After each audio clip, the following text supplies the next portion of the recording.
우리 부활 이후의 삶과 신앙 우리 두 번째 시간인데요.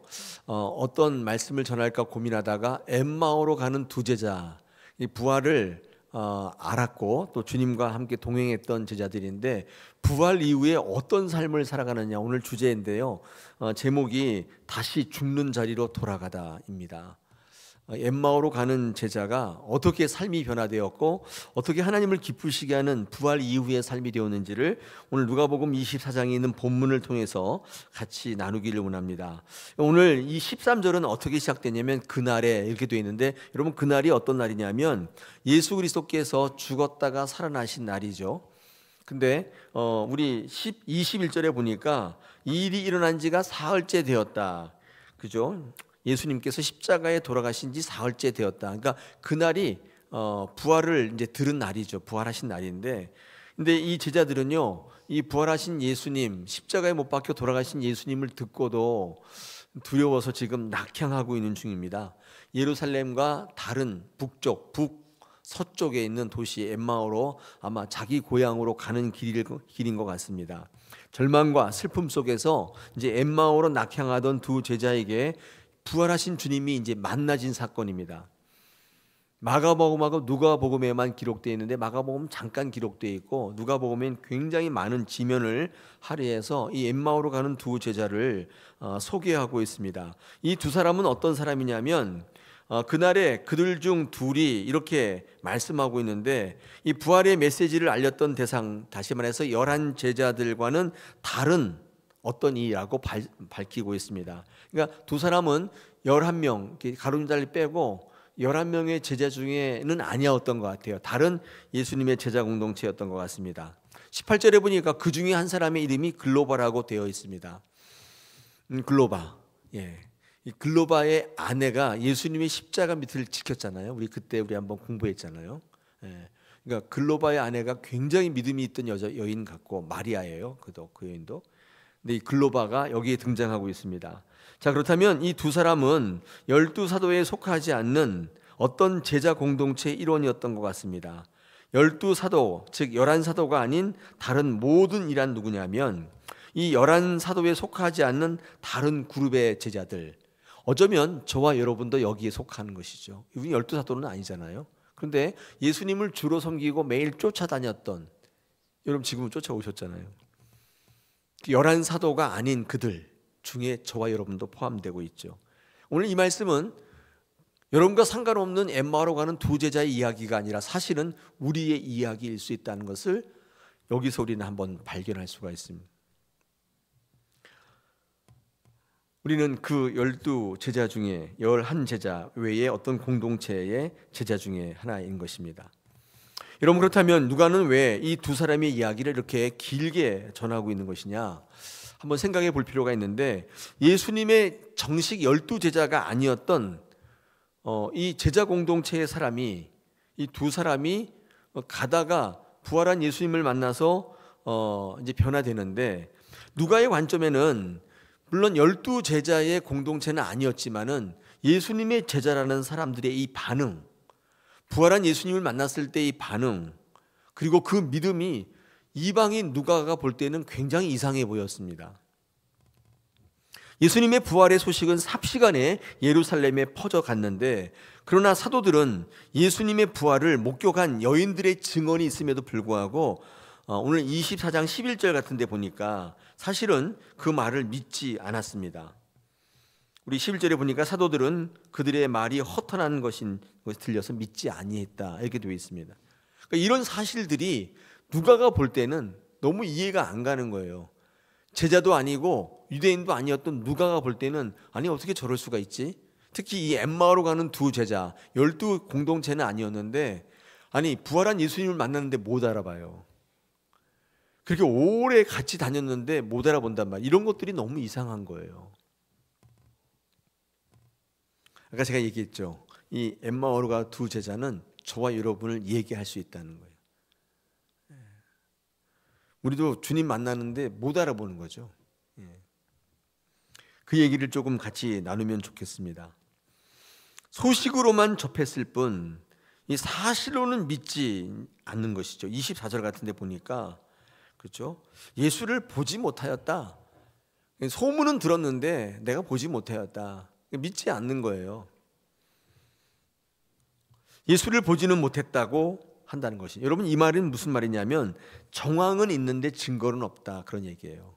소리는 들었는데 내가 직접 보지 않았다, 못 믿겠다는 것이죠. 일리는 있는데 그럴듯한데 믿을 수는 없다는 뜻입니다. 여러분, 제자들 3년 동안이나 주님과 함께 동고동락했는데도 예수님의 부활의 소식을 믿지 못했습니다. 왜 그랬을까요? 왜 부활하신 주님을 알아보지 못했을까요? 부활하신 예수님과 가까이 동행했었어도 몰라요. 성경을 풀어줘도 몰랐어요. 날이 저물어서 숙소에 가서 같이 유하자고 할 때까지도 몰랐어요. 16절에 보니까 이렇게 되어 있습니다. 그들의 눈이 가리워졌다, 이렇게 되어 있잖아요. 알아보지 못했습니다.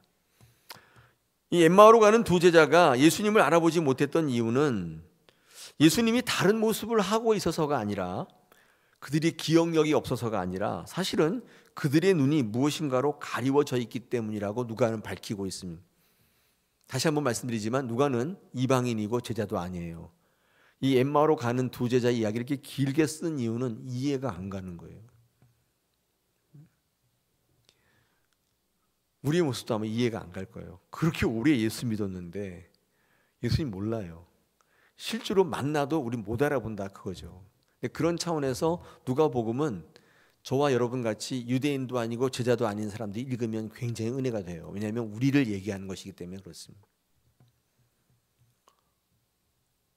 여러분, 나중에 부활한 예수님을 이들이 알아보게 되거든요. 그때도 뭐라고 얘기하냐면 31절 보십시오. 31절에 뭐라고 되냐면 눈이 밝아져서 그인 줄 알아보았다고 되어 있습니다. 눈이 밝아져서 알아보았다. 예수는 그들에게 보이지 아니하셨다. 여러분, 눈이 가리워지거나 눈이 밝아졌다는 것은 구체적으로 무엇을 의미하는 것인가? 무엇이 그들의 눈을 가렸습니까? 무엇이 그들의 눈을 다시 열었던 것일까요? 여러분, 누가가 엠마오로 가는 이 두 제자 이야기를 다른 복음서와 달리 비교적 소상히 전하는 이유는 어쩌면 화면 보시면 이 두 가지 이야기를 아마 하려고 했던 것 같아요. 첫째가 뭐냐면 제자는 누구냐? 제자의 실존의 문제죠. 또 하나는 믿음이 도대체 뭐냐? 믿음의 실존의 문제예요. 이 두 가지를 아마 이 낙향하는 두 제자를 통해서 눈이 가리워지기도 하고 눈이 열리기도 하고 주님을 알아보기도 하고 주님을 못 알아보기도 하고, 이 누가는 볼 때 굉장히 이상했는데 이 모습을 보면서 이 두 가지를 아마 설명하려고 했던 것 같아요. 부활 이후의 제자들의 삶은 어떤 것인가, 어떤 삶을 누려야 되는 것인가를 아마 이 두 가지를 가지고 이야기하는 것입니다. 오늘 수요사경에 같이 한번 나눠보겠습니다. 첫 번째는요, 요걸 그냥 띄워놓으세요. 제자의 실존. 제자란 누구냐? 여러분, 이걸 한번 같이 나누고 싶은데, 여러분, 이 두 제자가 언제 예수님을 알게 되었는가를 한번 볼 필요가 있는데, 함께 음식을 먹을 때입니다. 30절에 보면 뭐라고 되어 있냐면 그들과 함께 음식을 잡수실 때에 떡을 가지사 축사하시고 떼어 그들에게 주셨다. 31절에 보니까 그때 그들의 눈이 밝아져서 그인 줄 알아보더니 예수는 그들에게 보이지 않았다, 이게 되어 있잖아요. 여러분, 음식을 잡수실 때 떡을 가지고 축사한다, 이건 뭐예요? 성만찬의 모습이잖아요. 여러분, 성만찬의 이 사역은요, 고난주간에 일어나는데 금요일에 일어났거든요. 이 성금요일의 사역 중에 하나인데, 화면 보시면 이 성금요일을 권위의 날이라고 부릅니다. 마운디 Thursday라고 불러요. 마운디라는 것은 세족식이라는 뜻이거든요. 왜 권위의 날이라고 부르냐면 세족식과 연결해서 주님께서 하나님의 권위를 가지고 어떤 사명을 이제 감당하신, 사명을 이제 주시는 날인데, 이 마운디라는 단어가 이제 세족식이라는 뜻이 있으니까 이 세족식을 통해서 하나님께서 권위를 드러내셨다는 뜻인데, 그러니까 권위는 뭐냐면 섬김이에요. 섬기는 거. 권위는 힘이 아니라 섬길 때 주어지는 거예요. 이 성만찬의 모습이잖아요. 성만찬의 모습. 마태복음 20장 28절에 인자가 온 것은 섬김을 받으려 함이 아니라 도리어 섬기려 하고 자기 목숨을 많은 사람의 대속물로 주려 한다. 주님은 섬기러 오셨는데 그게 주님의 권위였죠. 직접 나타나도 못 알아봐요. 아무리 말로 설명해도 몰라봐요. 그런데 주님은 마지막 성찬 때를 기억하게 하세요. 제자들의 발을 손수시켜 주시던 그 섬김을 그들에게 기억나게 만드세요. 그랬더니 알아보더라는 거예요. 우리에게 사명을 맡기시면서 주님의 권위와 능력을 위임하셨는데 그게 뭐냐면 사실 성만찬 때예요. 발을 씻기시고 살을 뜯어주시고 피를 나눠주시는 그 성만찬을 기억할 때, 다시 말해서 주님이 우리에게 위임하시는 사명을 기억할 때 우리가 주님을 알아보더라는 거예요.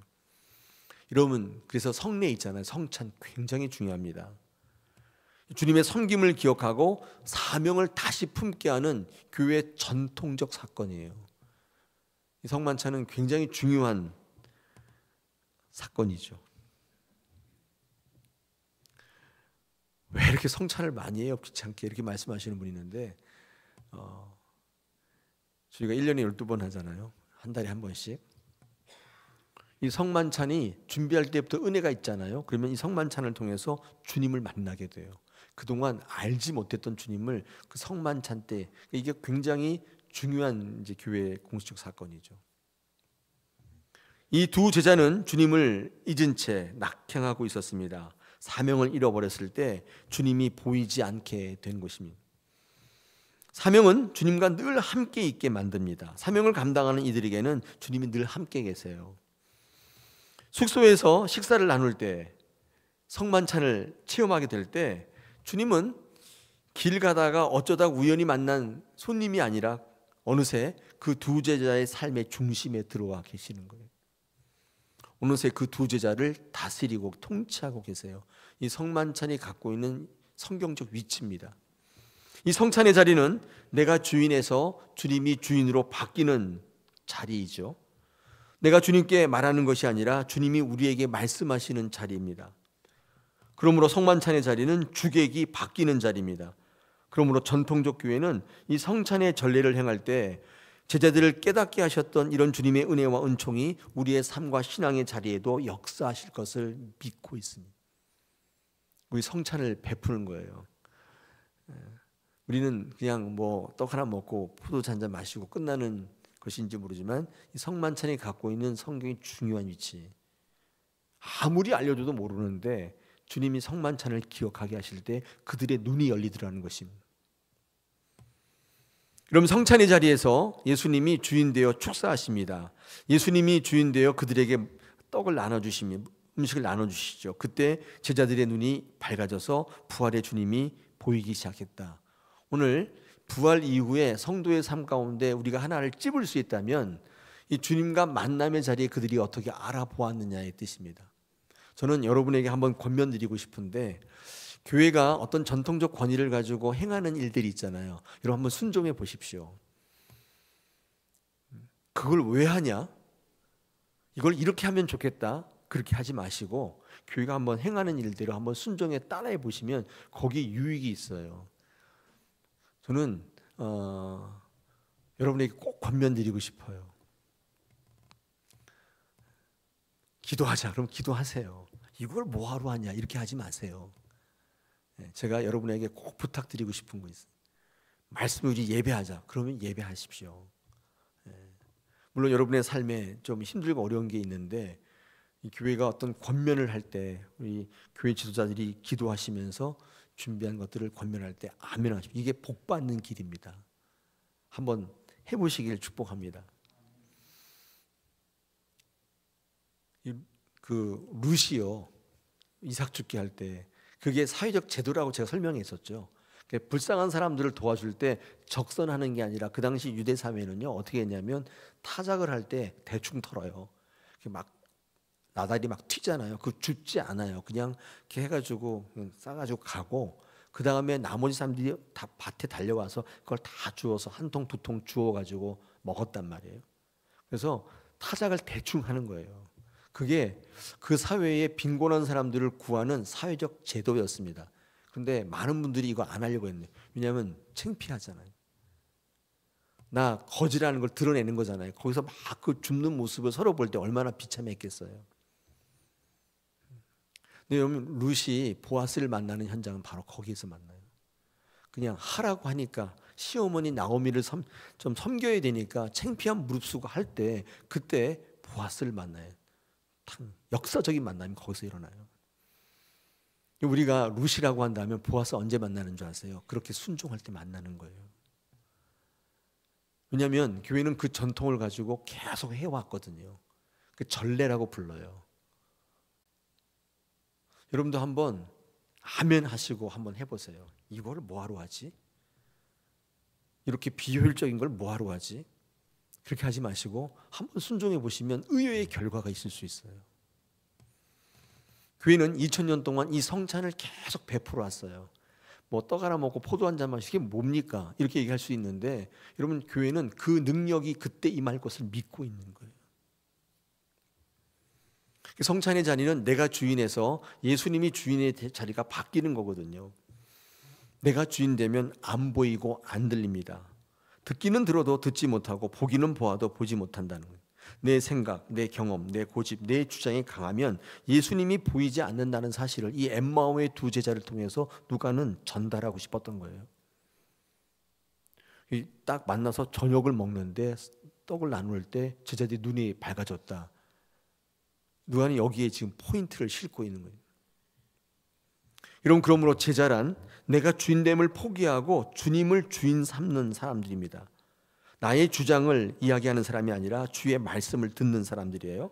그럴 때 늘 주님을 알아보고 그를 인정하고 그와 더불어 살아가는 존재, 이게 제자의 실존입니다. 누가는 지금 부활의 소식을 듣기만 들었는데 그들에게, 아니 그 듣기만 들은 그들 또 우리 모두에게 말씀하고 있어요. 자기를 주인 삼을 게 아니라 주님을 주인 삼으라. 이런 부활 이후의 성도의 삶은 이래야 한다는 것입니다. 여기서 이 제자의 실존이 깊어져요. 그때 주님을 알아보는 것입니다. 주님을 비로소 만나게 된다는 것입니다. 좌절 낙심해서 포기하고 다 그만두고 낙향하던 제자의 발걸음을 다시 돌이키는 힘이 어디 있느냐? 바로 여기 있다는 것입니다. 그런 여러분 되시기를 축복합니다.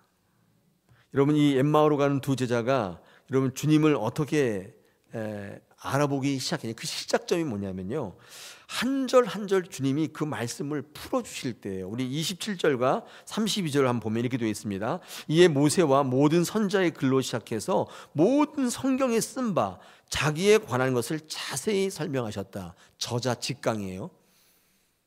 해주셨어요. 32절 보니까 그들이 서로 말하되 길에서 우리에게 말씀하시고 우리에게 성경을 풀어주실 때에 우리 속에서 마음이 뜨겁지 아니하더냐.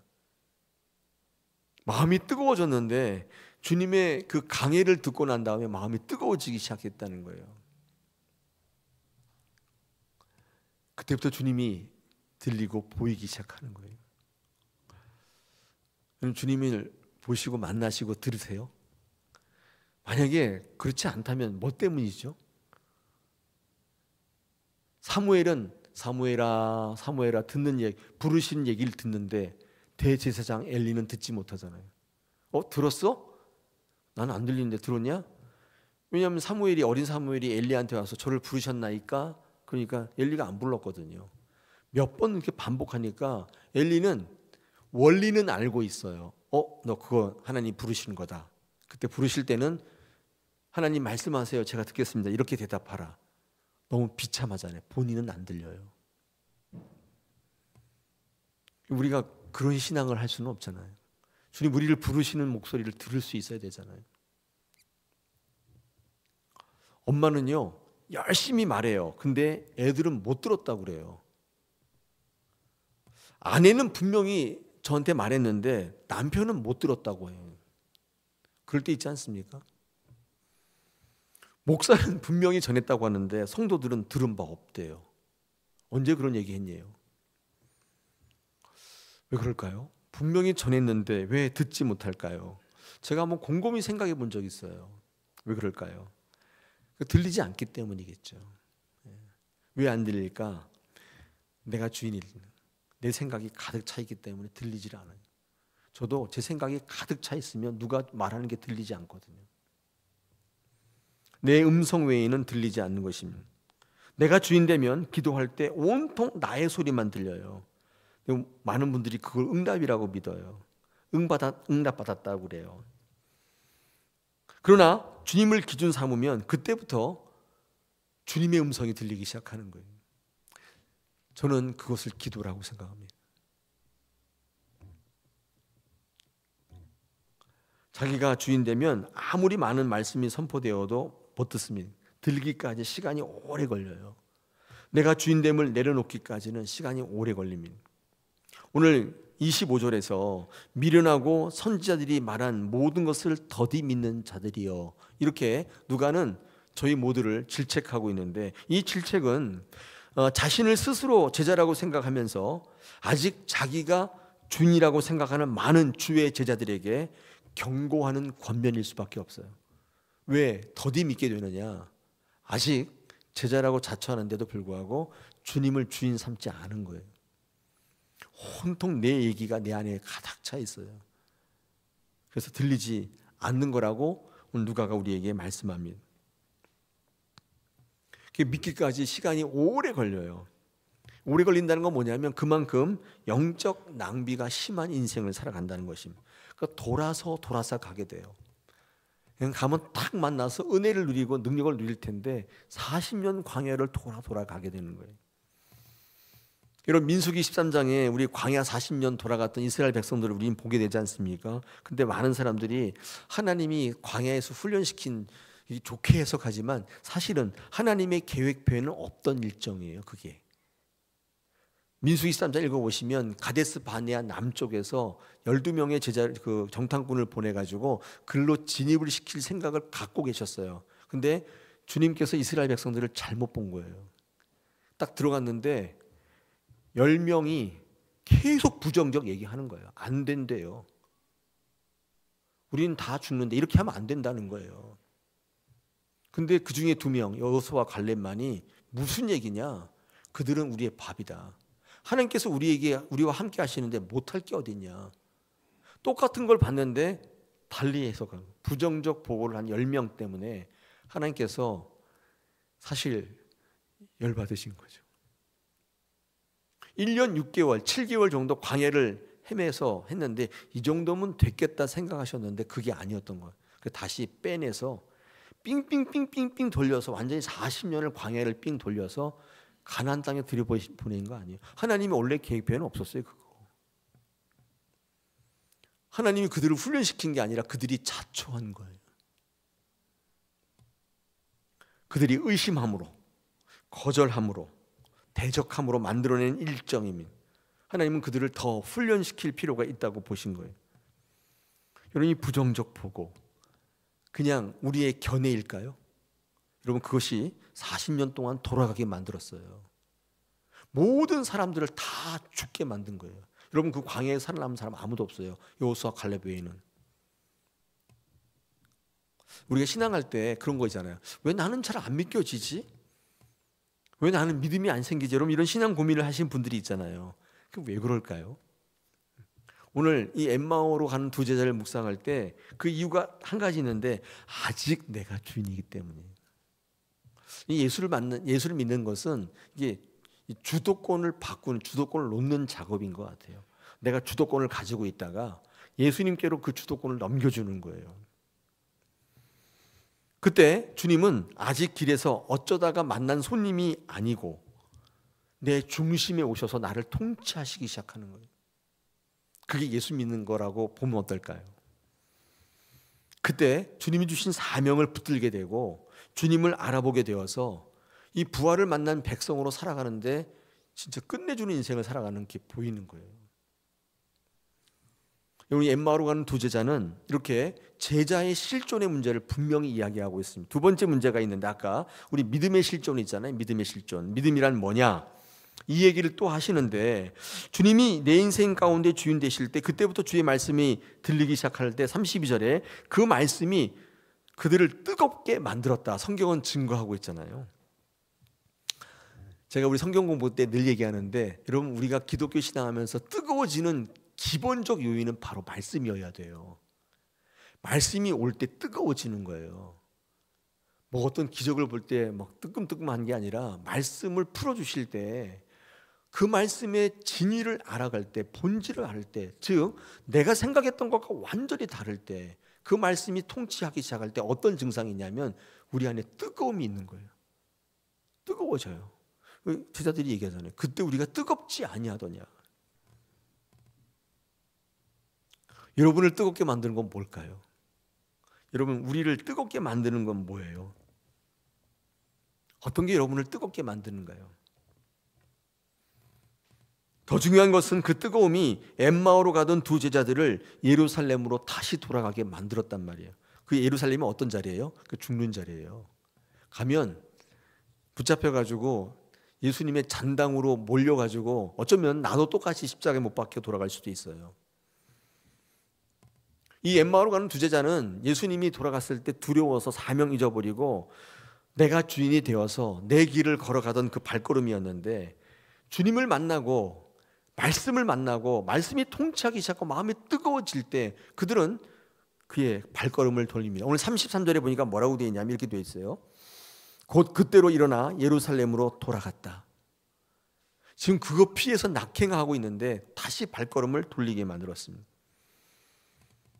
그들이 가던 인생길을 돌이키게 만드는 힘, 이 믿음의 실존입니다. 믿는다면 우리의 길을 계속할 수는 없어요. 우리를 다시 돌이키는 믿음은 말씀에서 시작되고 부활의 예수님을 만나면서 완성되는 거예요. 여러분, 부활 이후에 우리의 삶이 어떠해야 되느냐 묻는다면 저는 이렇게 이 엠마오의 두 제자의 이야기를 들려드릴 수밖에 없어요.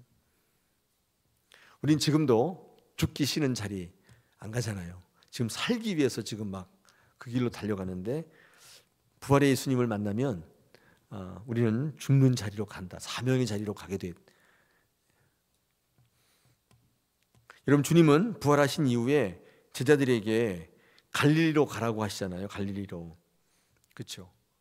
왜 갈릴리로 가라 하냐면 거기가 주님과 만나서 말씀이 시작되는 곳이에요. 말씀이 선포되는 곳. 갈릴리에서 자기의 주인을 바꾼대요. 거기가. 물론 뭐 기적이 있었던 곳이기도 하지만은 주님을 만났던 곳이고, 그 말씀 속에 이해하지 못할 때 표적이 선포되고, 말씀을 말씀되게 했던 그 표적을 보고 표적을 목적 삼지 않고 말씀으로부터 다시 시작하게 하기 위해서 주님은 다시 갈릴리로 가라고 하셨습니다. 근데 갈릴리 가보니까 누가 계세요? 부활의 주님이 거기 계셨단 말이죠. 여러분, 예루살렘은 위험한 곳입니다. 불안한 곳이고요. 그리고 아무나 갈 수 없는 곳입니다. 말씀을 품어야만 갈 수 있는 곳입니다. 말씀 없이는 갈 수 없는. 왜냐하면 예루살렘은 죽음의 자리이기 때문에 그렇습니다. 트라우마의 자리예요. 상처의 자리고 두려운 자리입니다. 말씀을 기억지 못해서 실패했던 자리입니다. 상황을 보던 자리예요. 예수의 기적만을 기대했던 곳입니다. 닳도록 말씀하셨던 언약과 약속의 말씀은 다 잊어버린 곳. 그러나 그 말씀 품고 가면 다릅니다. 그 자리가 승리의 자리가 되는 거예요. 예루살렘으로 돌아가라 말씀하셨습니다. 사랑하는 여러분, 우리는 지금 어쩌면 아까도 얘기했듯이 이 죽음이 두려워가지고 이 예루살렘을 등지고 엠마오로 가는 두 제자입니다. 우리는 어떤 의미에서 사명을 다 잊어버렸고 편한 자리를 찾아 낙향하고 있는 중입니다. 많은 분들이 트라우마가 있다고 얘기합니다. 상처가 있다고 얘기하면, 마음에 들지 않는다고 얘기하면 거절하고, 그러나 도망치기보다는 오늘 우리 부활절이 한참 지났지만 부활 이후에 주님을 만나는 삶과 신앙 해야 되지 않겠습니까? 주님이 틀리신 게 아니에요. 교회가 틀린 게 아니라, 내가 주님을 만나기만 하면, 내 주도권을 내어드리기만 하면 놀라운 일들이 벌어지기 시작합니다. 주님이 우리의 마음을 뜨겁게 만들고 예배 중간에 마음이 뜨거워지고, 그때 눈이 열리게 되고 귀가 열려서 주님을 만나는 놀라운 역사가 여러분 신앙 가운데 벌어짐을 저는 확신합니다. 그게 예비되어 있습니다. 그럴 때 주님 믿지 않고는 버틸 재간이 없는 거예요. 뭐를 잘해준다고 해도, 뭐가 된다고 해도 다 거절하게 돼요. 여러분, 이 신앙의 이 엄청난 이 부요함, 풍요로움, 여러분 그것을 여러분 신앙 가운데 체험했으면 좋겠습니다. 내가 뭘 열심히 해서 그런 충만이 아니라 예수 믿는 것 때문에 부요해지는 게 있어요. 여러분 그런 신앙을 누리고, 예수님 아니면 그래서 이야기하지 않게 돼요. 말씀이 아니고서는 연합하지 않게 되는. 그래서 그 말씀이 여러분의 삶의 자리까지 내려와서 여러분을 승리케 만드는, 다른 사람과는 다른 방법이에요. 그래서 그리스도인으로서 세상 속에 능력 있는 사람이 되어서 말씀을 증거하고 하나님을 증거하는 삶을 살아갈 때 여러분 충만한, 성령 충만한 여러분이 될 줄로 믿습니다. 할렐루야. 부활 이후에 삶과 신앙이 어떠해야 되는지 두 번째 우리의 말씀을 나눴는데, 오늘 이 말씀을 듣고 결단해야 될 찬양이 있는데 충만이라는 찬양입니다. 우리 한번 같이